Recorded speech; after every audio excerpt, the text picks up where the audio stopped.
भगवान कृष्ण को राधा रानी के सहित प्रणाम किया है महाराज। भागवत के मुख्य देव हैं श्री कृष्ण और भागवत के मुख्य आचार्य हैं श्री सुखदेव जी महाराज। भागवत के आचार्य जिन्होंने भागवत का प्रसार किया। सुखदेव जी ने किनको कथा सुनाई?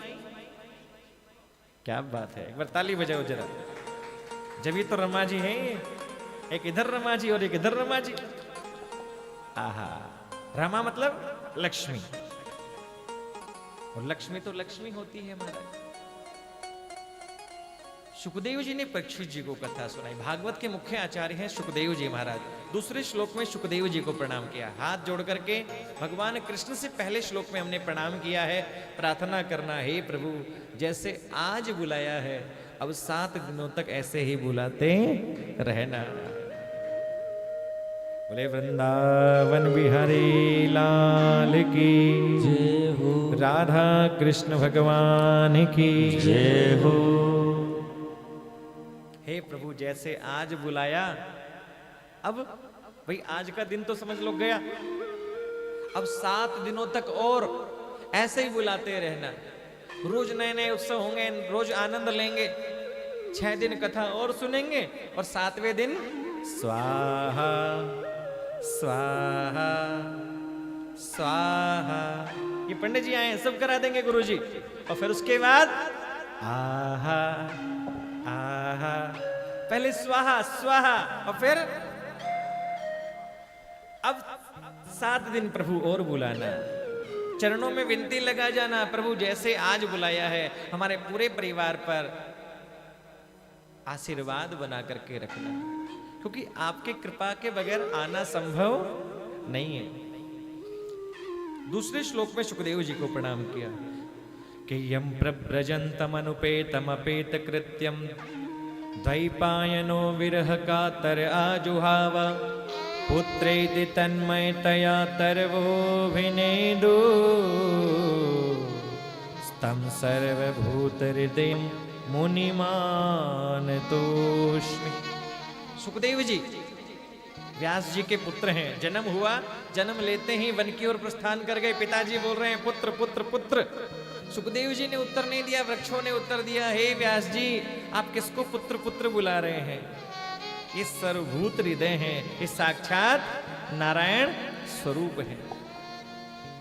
व्यास जी वापस लौट करके आ गए। 12 वर्षों तक जिन्होंने माता के गर्भ में वास किया, भागवत का चिंतन जिन्होंने किया, ऐसे सुखदेव जी को हम प्रणाम करते हैं। बोले सुखदेव जी महाराज की जय हो। क्या बोलना पड़ेगा? राधे राधे, जोर से बोलो ना, राधे राधे। अब देखो जैसे आप लोग और हम लोग मिलकर के इस कथा को सुन रहे हैं, जिस प्रकार कुटुंब पैलेस के पावन प्रांगण में आप और हम मिलकर के इस कथा को सुन रहे हैं, उसी प्रकार पुराणों को सुनने के लिए एक बड़ी ही पवित्र भूमि बताई है, जिसका नाम है नैमी शरण्य। नैमिष बन तीरथ विख्याता अति पुनीत साधक सिद्धि। तीर्थों में प्रसिद्ध तीर्थ है नैमिषारण्य। कैसा है? अति पुनीत, पुनीत ही नहीं अति पुनीत, बड़ा पवित्र स्थान है महाराज। 88,000 शौनकादि ऋषि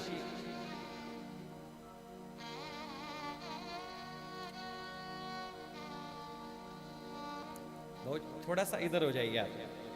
इस रास्ते को जो आए ना बंद कर दीजिए बीच में। किसी को भेंट चढ़ानी हो बाद में चढ़ाएंगे, या तो कथा से पहले या कथा के। क्यों सुमित भैया, सही है गलत है? तो बीच बीच में थोड़ा गड़बड़ हो जाता है भाई। या तो कथा से पहले चढ़ाओ या कथा के। किस 10, 20, 50, 100, 200, 500, 1000 के चक्कर में कथा। अब मुझे दिक्कत नहीं है, जैसे ही कोई आती है आएगी, बटुआ खोलेगी,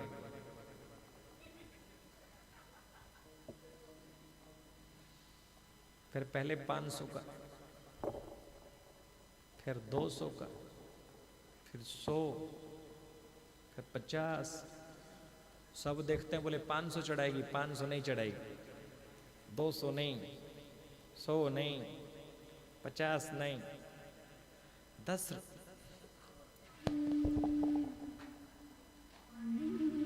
अरे 10, 20, 100, 500 की बात नहीं है, मजाक की बात है। लेकिन दिक्कत क्या है, लोग फिर कथा सुनना बंद कर देते हैं। गुलशन भैया उनको देखते हैं, बोले ये क्या कर रही है? ओ आम लेकर के आई है थैली में। ओ नहीं नहीं, अमरूद लाई है, अमरूद। लोग हमारी कथा सुनना बंद कर देते हैं, उसको ही देखने लग जाते हैं। फिर बोलो राधे राधे। इसलिए कथा में केवल कथा, कथा के बीच में नहीं। बोलो राधे राधे, जोर से बोलो ना। राधे बड़ी पावन भूमि है नैमिषारण्य। 88,000 शौनकादि ऋषि, जिनके जीवन का लक्ष्य है केवल भागवत कथा, केवल कथा। कभी किसी को वक्ता बना करके बैठ जाते हैं, कभी किसी को वक्ता बना करके बैठ जाते हैं। केवल कथा कथा कथा उनके जीवन का लक्ष्य है। 88,000 शौनकादि ऋषि नैमिषारण्य की पावन भूमि में विराजमान है। उनके जीवन का लक्ष्य है केवल कथा। एक पुराण की कथा पूरी होती है, दूसरे पुराण की कथा आरंभ। दूसरे पुराण की कथा पूरी हुई, तीसरे पुराण की कथा आरंभ। और देखो ये ऋषि बड़ी लंबी उम्र वाले हैं। कोई 100 वर्ष का है, कोई 200 वर्ष का है, कोई 500 वर्ष का, कोई 1000 वर्ष का, कोई 10,000 वर्ष का, कोई 1,00,000 वर्ष का। आज ये शौनकादि ऋषि अपने नित्य कर्म से निवृत्त हुए, तो उनके बीच में एक 16 वर्ष के युवा संत पधारे, जिनको सूत जी बोलते हैं। बोले सूत जी महाराज की जय हो। 16 वर्ष की जिनकी आयु है, सूत जी महाराज आए। बड़े बड़े संतों ने उनके चरणों में प्रणाम किया, आसन पर बिठाया। सूत जी कहने लगे, हे महाराज, मैं तो आपका बच्चा हूं, मैं तो आपके नाती पोते के समान हूं। आप मुझे प्रणाम करते हैं, मुझे आसन पर बिठाते हैं। नहीं नहीं, ऐसा मत कीजिए।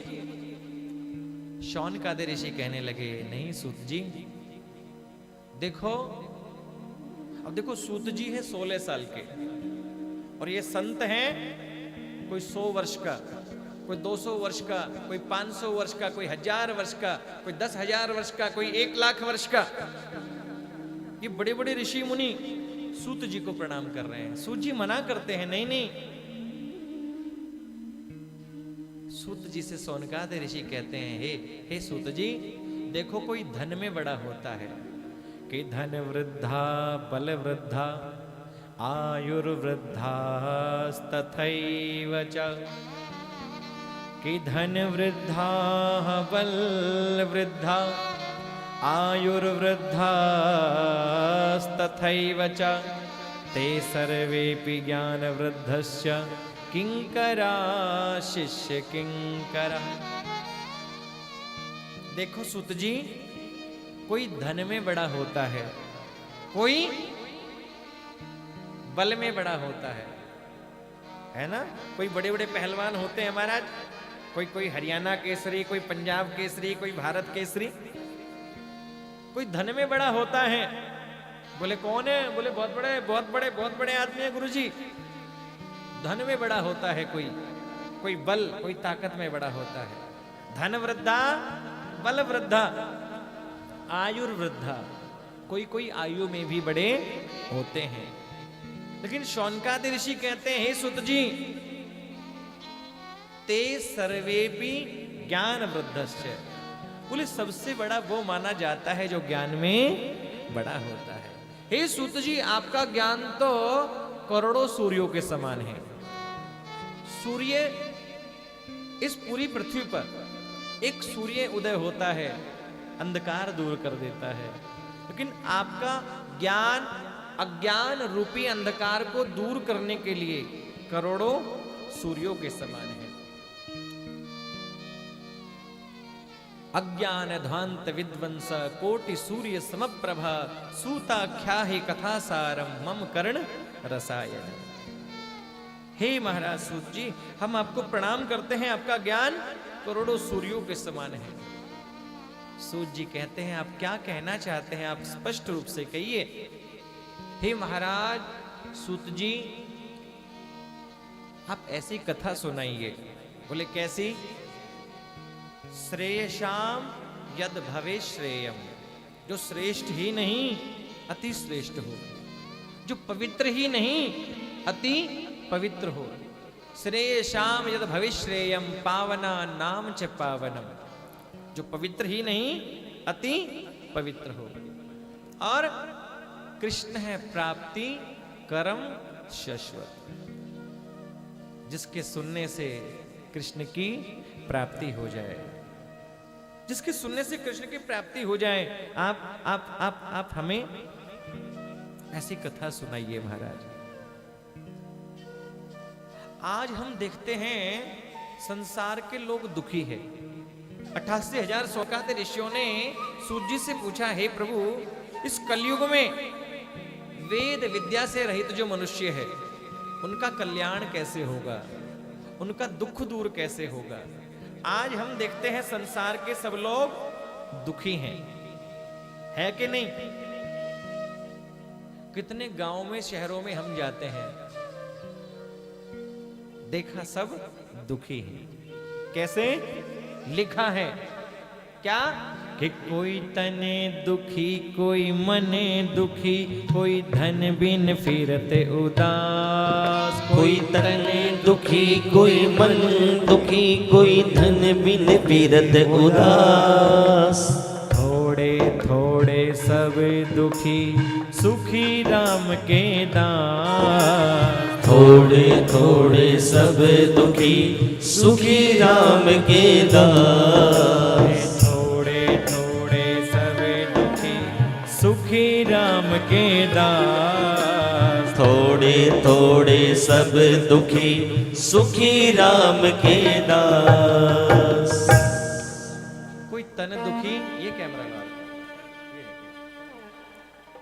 कोई तन दुखी, कोई मन दुखी, कोई शरीर से दुखी है, कहीं बीपी है तो कहीं शुगर है, कहीं कोलेस्ट्रॉल बढ़ा हुआ है, कहीं पैर में दर्द है, कहीं हाथ में दर्द है, कहीं बुखार है, कहीं महाराज कितनी बीमारियां हो गई है। शरीर से दुखी, तन स्वस्थ नहीं है, इसलिए लिखा है हेल्थ इज वेल्थ। सबसे बड़ा धन स्वास्थ्य है। यदि स्वास्थ्य आपका सही है तो सबसे सुखी आप हो। लेकिन तन दुखी, कोई मन दुखी। बोले तन तो सही है, रुपया पैसा भी है, लेकिन मन से दुखी। बोले घर में टीवी सेट है, घर में एसी सेट है, घर में सोफा सेट है, लेकिन मन अपसेट है, मन शांत नहीं है। तन दुखी, कोई मन दुखी। भगवान ने मुझे ये दिया, उसकी खुशी नहीं है। बोले पड़ोसी को ज्यादा क्यों को मिला, पड़ोसी को ज्यादा क्यों मिला, इसकी टेंशन है। देखो सबको भगवान अपने अपने कर्मों से देते हैं, जैसा जिसका कर्म होता है वैसा ही प्रभु फल देते हैं। कोई तन दुखी तो कोई मन दुखी, कोई धन बिन फिरत उदास। किसी को भगवान ने इतना दे रखा है कि उसको ये टेंशन है रखूं कहां पर। वो किसी के पास इतना भी नहीं कि सुबह खाया तो रात को खाने के लिए मिलेगा कि नहीं मिलेगा। एक व्यक्ति बादाम के हलवे का नाश्ता करता है, उसमें भी कमी निकाल करके फेंक देता है, और एक व्यक्ति के परिवार में सब्जी बनती है तो बड़ा प्रसन्न हो जाता है। बोलो राधे राधे, जोर से बोलो ना। राधे राधे। पीछे वालों की आवाज थोड़ा कम आ रही है, जरा जोर से बोलो। राधे राधे। ये कुर्सी बड़ी खतरनाक है हमारा। आहा, ये कुर्सी का ही तो सारा झंझट है। क्यों चौधरी साहब, ये सारा झंझट ही कुर्सी का है। हाँ, अब तो बवाल मचा हुआ है चारों तरफ कुर्सी के लिए। 25 तारीख को सबका ताला खुलेगा महाराज। हाँ, 25 तारीख को बंद हो जाएंगे सारे, 4 को खुल जाएगा। बोलो राधे राधे। राधे राधे। कुर्सी का बड़ा झंझट है महाराज। तो लिखा, कोई तन दुखी तो कोई मन दुखी, कोई धन बिन फिरत उदास, थोड़े थोड़े सब दुखी, सुखी राम के दास। सुख भगवान की शरण में है। किसी ने कहा कि आराम की तलब है तो एक काम कर। क्या? आराम की तलब है तो एक काम कर। बोले क्या? बोले आराम की शरण में और राम राम कर। आराम की शरण में और भगवान की शरण में आनंद है। आइए प्रार्थना करें प्रभु के चरणों में एक बार।